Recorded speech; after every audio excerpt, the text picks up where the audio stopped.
बिहार में सर्वे का काम शुरू हो चुका है और सर्वे का जो अधिकारी है, टीम है, गांव-गांव जा रहे हैं और लोगों को समझा रहे हैं कि किस तरह से सर्वे होगा, कौन-कौन से कागजात लगेगा।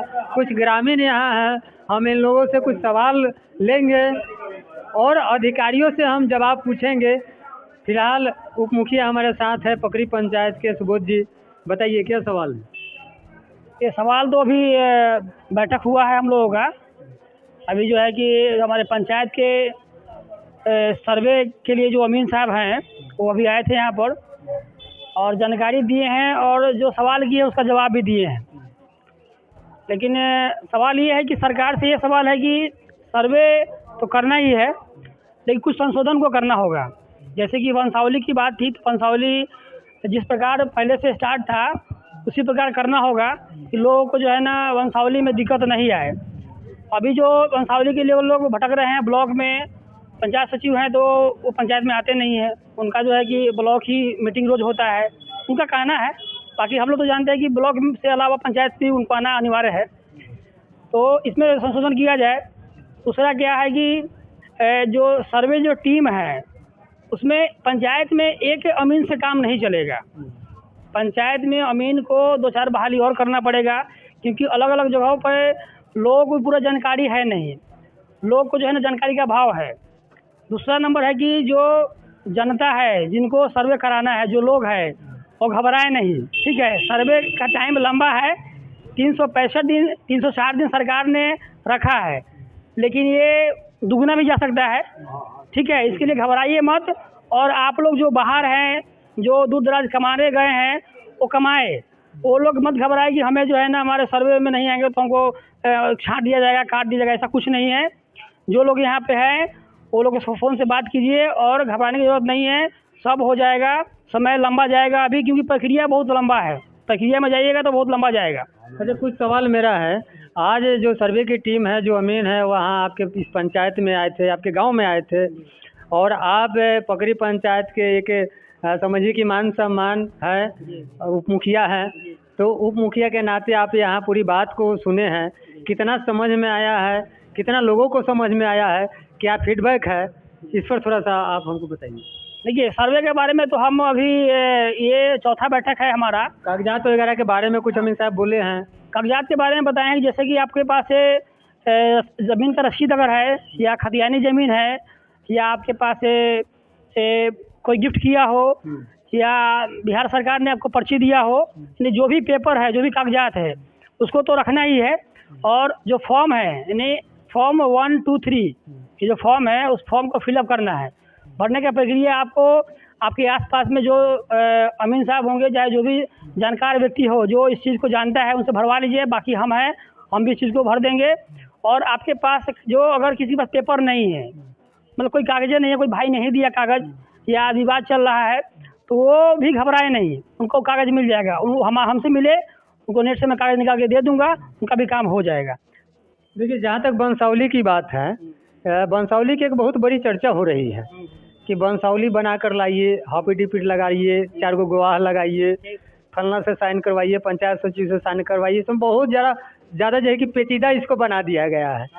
तो सरकार अगर इसको सुलभ कर लेता, मतलब केवल पंचायत सचिव या केवल सरपंच या मुखिया का हस्ताक्षर से वंशावली का अगर कर देता, तो कहीं ना कहीं जनता को सुविधा होता।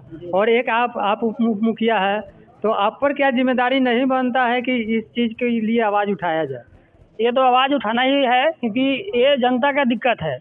जनता को अगर समस्या का समाधान करवाना है तो सरकार को तो सुनना ही पड़ेगा, क्योंकि ये जो चीज़ है वंशावली का, अगर एक जनता जो है अपने पंचायत से प्रखंड में जाता है वंशावली बनवाने के लिए, तो 100 रुपये उसका खर्चा होता है जाने आने का किराया।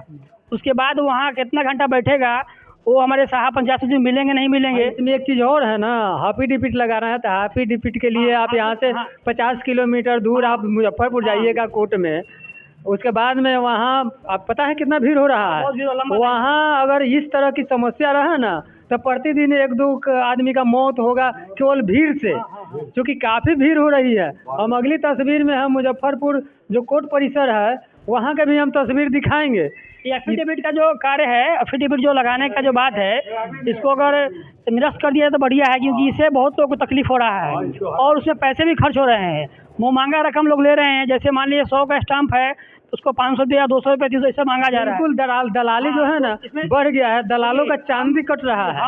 हम आप लोगों से यही कहेंगे, आपका सर्वे आपका है, जमीन का सर्वे आपका होगा, जमीन पे खड़ा आप होंगे, तो आप घबराइए मत।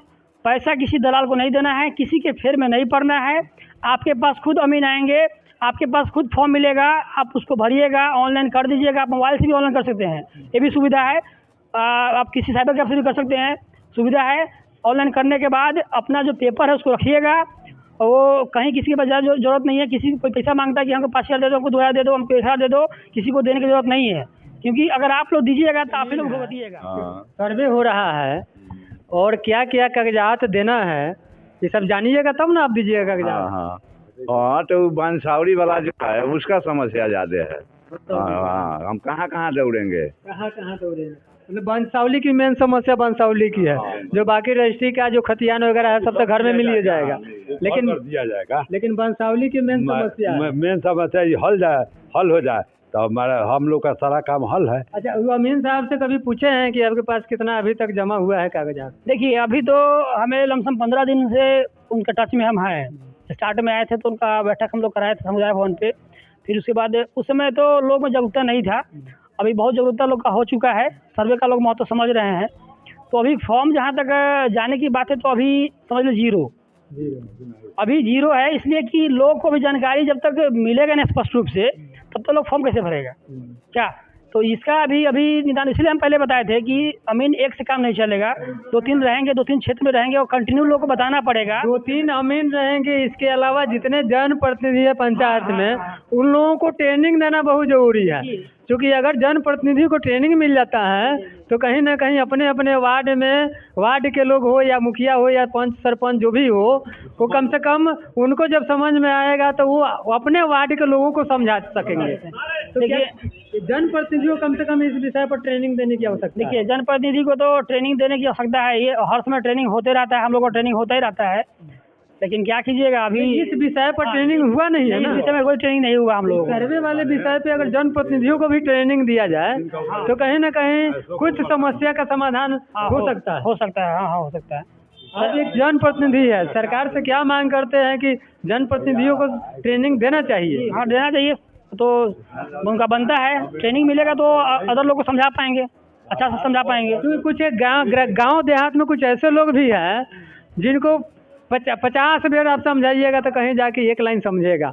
कुछ ऐसे लोग भी हैं, तो उन लोगों को जो सरकारी अधिकारी है, जो पदाधिकारी है, जो सर्वे की टीम है, वो लोग एक आदमी के लिए 1 घंटा का समय नहीं दे पाएंगे ना।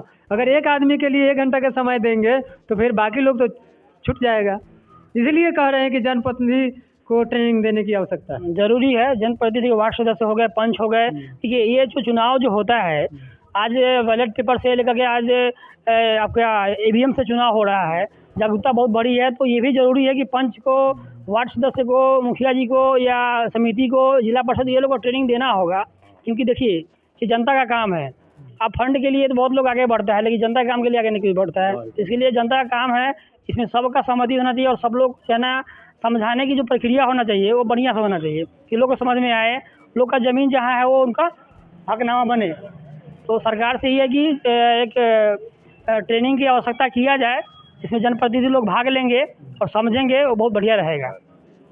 तो अभी यहाँ पकड़ी से आप देख रहे हैं लाइव इंडिया पर, यहाँ सर्वे की टीम आई हुई थी और सर्वे की टीम यहाँ के पकड़ी गांव के जो ग्रामीण हैं उनको क्या समझाए हैं और कितना समझ में आया है इन लोगों को।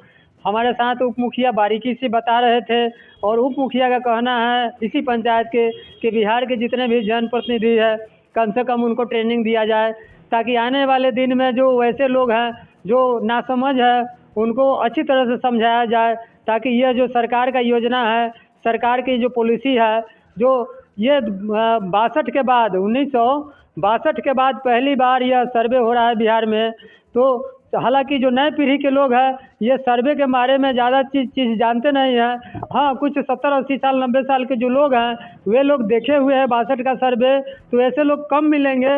लेकिन नए जनरेशन है, नई पीढ़ी के जो लोग हैं उन लोगों को सर्वे के बारे में किसी भी प्रकार की कोई जानकारी नहीं है। इसलिए कहीं ना कहीं अगर जनप्रतिनिधि को अगर ट्रेनिंग दिया जाता है तो अच्छी तरह से अपने वार्ड के, अपने वार्ड क्षेत्र के, अपने मोहल्ला के लोगों को समझा पाएंगे। बाकी आप देखते रहिए लाइव इंडिया। और आपके मन में भी कोई सवाल है तो कमेंट बॉक्स में ज़रूर लिखिए, कमेंट बॉक्स खुला हुआ है। अगर आपकी सवाल आता है और उस सवाल को हम देखते हैं तो आपकी सवाल को हम बड़ी अधिकारी से या जो भी जूनियर अधिकारी है, चाहे जो भी पदाधिकारी है, पदाधिकारी के समक्ष आपकी सवाल को हम रखेंगे और जवाब लेने की कोशिश करेंगे।